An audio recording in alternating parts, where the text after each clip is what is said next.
કરમસદ આણંદ મહાનગરપાલિકામાં સમાવિષ્ટ બાકરોલ ગામમાં ભારે વરસાદ બાદ અનેક રહેણાંક વિસ્તારોમાં પાણી ભરાવાની ગંભીર સમસ્યા સામે આવી છે.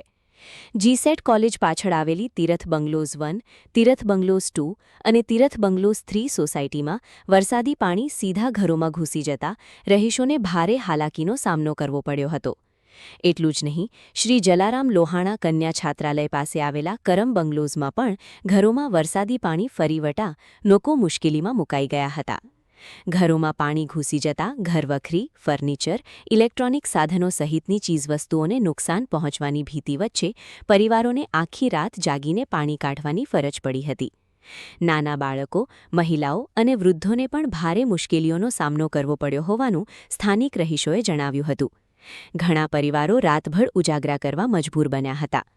સોસાયટીના રહીશોએ આ સમગ્ર પરિસ્થિતિ માટે આત્મીય વિદ્યાધામ પાસે બનાવવામાં આવી સ્ટોર્મ વોટર ડ્રેનેજ લાઇનને જવાબદાર ઠેરવી છે.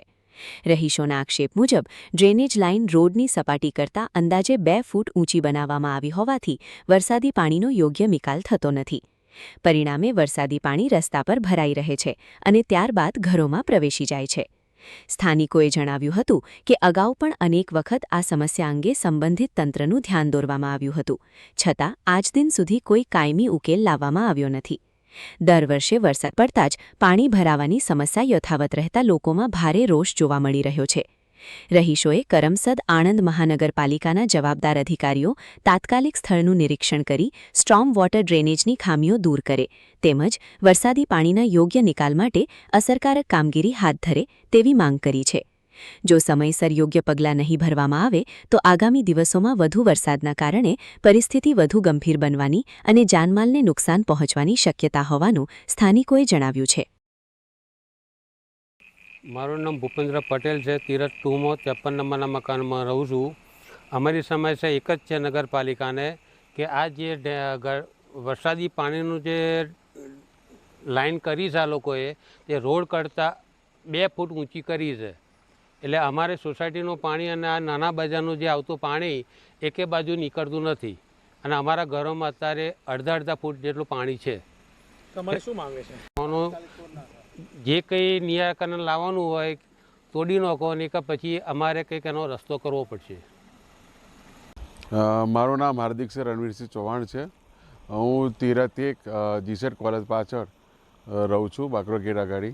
અને મારા સોસાયટીમાં ઘૂંટણ ઉપર પાણી છે અને મારા ઘરમાં 1 ફૂટ જેટલું પાણી છે. શું સમસ્યા ક્યારથી ચાલુ થઈ તમારે? સમસ્યા પહેલાં હતી પણ અત્યારે આ થોડું પાણીના જે સ્ટ્રીમ વોટરનું જે કર્યું છે એના લીધે થોડીક વધી ગઈ છે. તમારે શું કહેવું છે મહાનગરપાલિકાને? એનું કંઈ જેટલું વહેલું બનેલું નિરાકરણ લાવો જેથી કરીને બધા રહીશો જે કંઈ અહીંયા આખી સોસાયટી અમારે 22 સોસાયટીનું આ પ્રોબ્લેમ છે. 22 સોસાયટી અને એના કરતાં વધારે કે વિદ્યાનગર આખો એરિયા જ આપણે નાના બજાર, મોટા બજાર, કરમસદ એરિયા, ધોબીઘાટ, સાસવીનાથ બધું જે પાણી આવે જો બધું કટ થઈ જાય ને તો અહીંયા એટલું તો પાણીનો ઘેરાવ ના રહે. પાણી ડિવાઈડ થઈ જાય તો આપણને બધાને શાંતિ રહે. અને તો જાગવું પડે છે.